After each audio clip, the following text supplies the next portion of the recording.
In the Smoky Mountains, the fog doesn't just hide the trails, it hides the stories. Old hollers, lost cabins, and lonely ridge lines still carry warnings locals grew up hearing. These are 12 legends brought to life. Number 1, Mount Lance hauntings. You get to Mount LeConte the hard way. Hours of climbing, wet rocks, and clouds sliding between the fir trees. At the top sits LeConte Lodge, opened in 1925, with no road to it. You arrive tired, hungry, and proud, and then the mountain gets quiet in a way that feels personal. In the Smokies, that kind of isolation is rare, so your mind starts filling the silence with stories. Inside the cabins, the lantern light is soft, and the boards crack when you turn over. Hikers swap the same detail in whispers, waking at 3 a.m. and seeing a small girl standing near the bed, watching like she's waiting for someone. Some sit up fast, rub their eyes, and she's gone. No footsteps, no door, just cold air and a still room. Others tell a second story about an early caretaker who lived up there in solitude, so used to the ridges that he felt stitched into them. The legend says the lodge still knows who belongs and who is only passing through. That idea makes people listen harder to every sound outside. By morning, sunrise pours over the peaks and turns the mist golden, and the story sounds impossible again. But when you start back down the trail, you may notice something. You keep looking over your shoulder as if the mountain is following you step for step. Even seasoned hikers feel relieved at the first busy switch back. Number 2, Lydia the Greenbrier Bride. Before it was a restaurant, the Greenbrier was a quiet lodge tucked into the hills outside Gatlinburg. In the 1930s, it sat away from the crowds with a long staircase, a porch, and enough space for a wedding party to breathe. That's where people place the legend of a young bride named Lydia. The story says Lydia waited for her wedding day like it was the first day of her real life. Guests remember the dress, the flowers, and the way she kept glancing toward the road. Then the groom never arrived. Hours passed, smiles faded. The tale claims her hope snapped in a single afternoon and she ended her life there, still in her white gown. Today, diners talk about a cold spot near the stairs, a soft cry that seems to come from nowhere, and a feeling like someone is standing just behind you. The staff blame odd noises on the old building, pipes, wind, settling wood, until the sound comes again right when the room is calm. Some claim they hear a footstep on the stairs when nobody moves, like a bride pacing. Whether you believe in ghosts or not, the legend sticks because it feels human. A place built for warmth and celebration can still hold a lonely moment like perfume left in a hallway. That's why guides keep retelling it, not to prove anything, but to make history feel close. And if you stare at the stairs too long, you may catch yourself hoping she finally gets good news and can walk away again. Number 3. Elkmont Ghost Town. Deep along the Little River, Elkmont once buzzed with cabins, porches. When Great Smoky Mountains National Park was created in 1934, Elkmont's story changed again. Many cottage owners were allowed to stay under lifetime leases, meaning their families could keep coming back even though the land now belonged to the park. Decades passed, children grew up, then grew old. When the leases finally expired in 1992, the doors closed for good, and the neighborhood went quiet in one long breath. Nature moved in fast, moss on steps, vines on railings, and the river doing all the talking. Walk the gravel lanes and you can almost hear a screen door swing, or a laugh from a porch that no longer has chairs. People often say the old Wonderland Hotel area feels the strangest, like a party ended, but the air forgot to leave. Some cabins have been repaired so visitors can look inside and feel time pause. Elkmont is called a ghost town because it's empty, not because it's cursed. Still, when fog settles between the cabins, the past feels close enough to touch. Number 4, Road to Nowhere. On the north shore of Fontana Lake, a paved road runs into the mountains and suddenly stops at a dark tunnel. Locals call it the Road to Nowhere, and the name fits. After Fontana Dam created the lake, old communities were cut off or flooded, and Highway 288 disappeared underwater. Families were promised a new road, Lakeview Drive, so they could reach home places and cemeteries where generations were buried. Work began, but money and politics tangled and the project ended early. Only a few miles were built and the tunnel became the road's last door, opening to nothing but forest. Some families still visit by boat to reach old cemeteries. That broken promise feeds the haunting. People talk about voices inside the tunnel, footsteps behind them, and a strange pressure in the air as the light shrinks to a bright circle at the far end. Some say the walls hold echoes of anger and grief because the story is not just spooky, it is real loss. In winter, the tunnel breathes cold air even on sunny days outside. Step out of the tunnel and you see why the legend won't fade. Thick woods, quiet water, and the idea of towns resting under the lake. Hikers start their trail where the pavement ends, like turning a page that was never finished. The tunnel is covered in names and dates like a giant guest book. In the Smokies, unfinished promises can echo for decades, and the echo sounds a lot like a ghost story. Number 5, Wampus Cat. Old mountain families have a name for a creature that never shows itself for long, the Wampus Cat. The story spreads all through Appalachia, and some versions trace back to Cherokee tradition. In those tellings, a woman breaks a sacred rule, spies where she should not, and is changed into something fierce and wild. Later, settlers borrowed the tale, and it became part of mountain talk from cabin to cabin. People describe it like a big cat, but wrong in a way that makes your skin tighten. Yellow eyes, a heavy body, and a scream that doesn't sound like any normal animal. The legend was used as a warning for children and hunters. Don't wander alone. Don't laugh at the dark. And don't assume you know every sound in the woods. In the Smokies, Wampus stories usually rise on moonless nights. But we knew it was only a matter of time before they found a way in.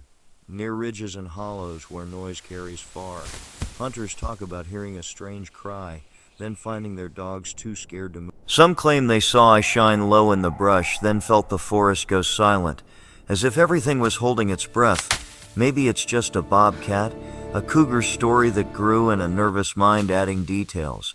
But legends stick because the mountains are huge and full of shadows. Once you've heard about the Wampus Cat, every snap of a twig feels closer and every distant howl feels like it was meant for you.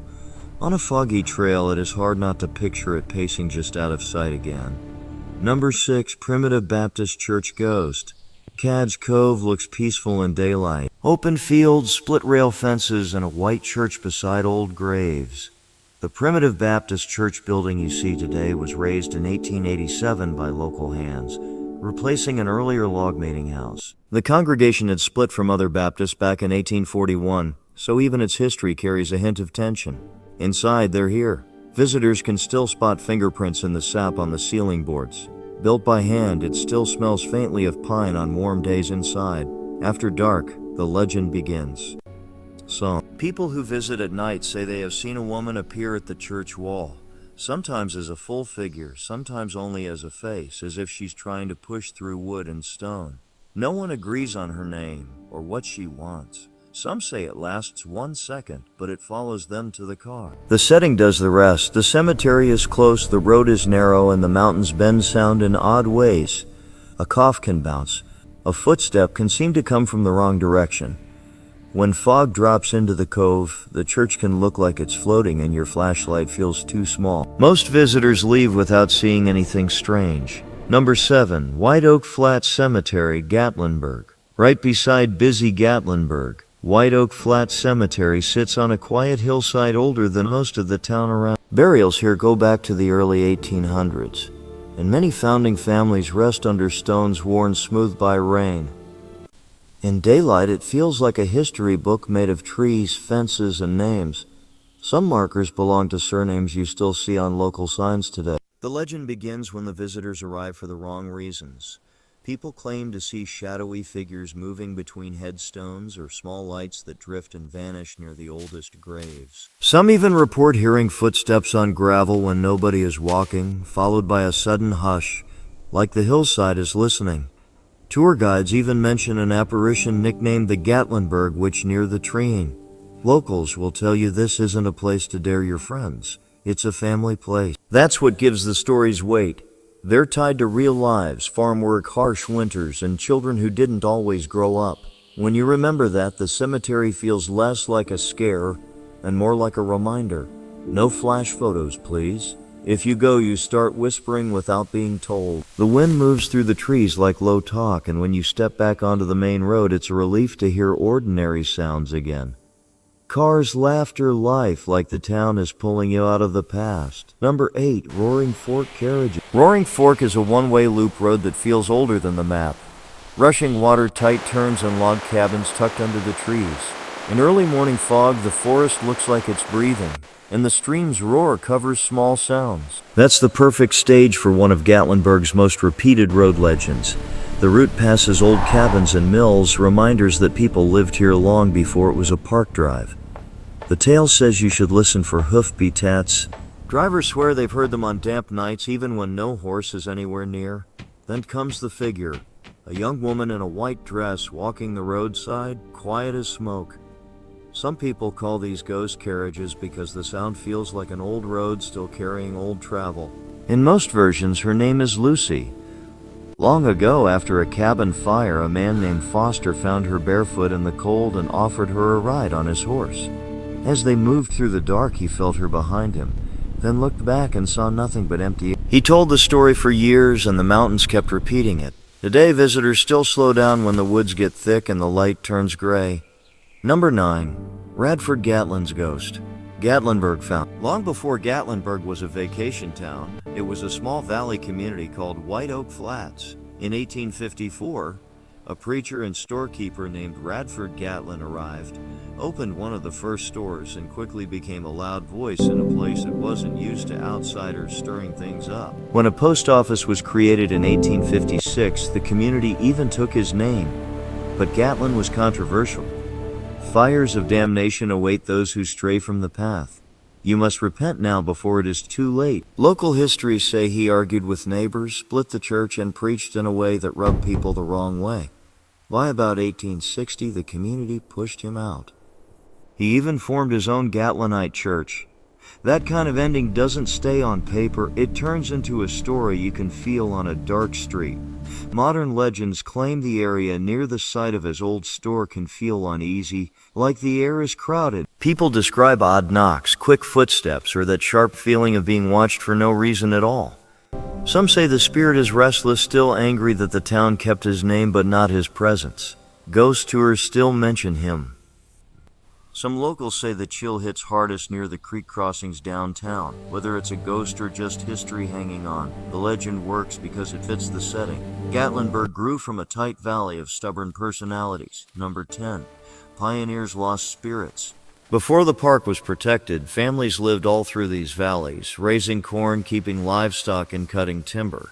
They built cabins near streams, walked to small churches, and buried loved ones in hillside cemeteries. It was beautiful country, but life was also hard. Storms, sickness, and winters that could trap you for days. When the national park was created, many families had to leave and their home places slowly became woods again. That is why the Smokies are full of lost spirit stories. Campers talk about hearing a door latch click near an empty cabin site or smelling wood smoke when nobody has a fire. On quiet trails, some hikers swear they hear a faint voice calling from the trees, then nothing, just the creek and their own breathing. Many locals say the mountains remember the people who fought to live here. Clearings that once held gardens can still feel occupied even when grass has taken over. A lantern-like glow is sometimes reported deep in the woods, as if someone is walking home late. These tales don't need monsters to work. They grow out of real history, and the simple truth that thousands of lives passed through these ridges before the park existed. The Smokies look wild now, but they are not blank. In a way, the legends are the footprints that didn't wash away. That mix of real departure and deep attachment is what makes the lost spirits feel believable. Number 11, the Smoky Mountains. Fairies. Ask old-timers in the Smokies about fairies and you may hear a Cherokee answer. The Nun, often called the Immortals, they aren't cartoon sprites. In stories, they look like people, live in hidden places, and choose when they want to be seen. The mountains are their cover and the fog is their curtain. Some legends say travelers heard drumming and singing high on a ridge, but every time they walked toward the sound, it slid away like mist.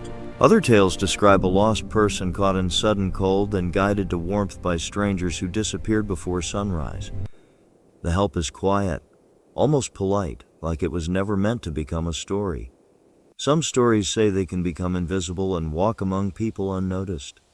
This lore matters because it is tied to Cherokee memory. Mountains viewed as alive with spirit, not empty scenery. The Nahe are often described as helpers and guardians, not pranksters. That difference changes the mood. The forest feels watched over, not hunted. In spring, white fairy crossflowers are sometimes pointed out as a reminder of that old belief. So when the spruce trees go still and the trail grows dim, people remember the old rule. Be respectful. Don't throw stone. Don't shout at knock which you can't explain. Number 12. The Lost Smoky Mountains Gold Mine. In the 1800s, rumors spread through the Greenbrier area. A man named Perry Schultz kept showing up with gold and silver, but no one could prove where it came from. He didn't brag. He just appeared in town now and then with fresh money, and the mystery did the talking for him. The legend says Schultz had found a hidden mine in the Smokies and protected it like a secret. Some versions claim he used a different route each trip, doubling back and crossing streams to throw off anyone who tried to follow. Years later, people living on the land reported finding old coins buried in the soil, which only added fuel to the story. Some storytellers say he died without ever naming the spot, taking it to his grave. There are even tales of a long tunnel that began on the Tennessee side and reached toward North Carolina. Treasure hunters have searched for generations and come back with muddy boots and empty hands. That failure makes the story stronger because it keeps the mine forever one ridge over. The Greenbrier Hills are steep enough to hide a doorway. That's why the legend survives. It isn't only about gold, it's about the Smokies themselves, full of deep hollows and places that don't like to be found. In these mountains, a secret can outlive the person who first discovered it. If you enjoy this video, please click the like button and don't forget to subscribe to the channel. See you in the next one.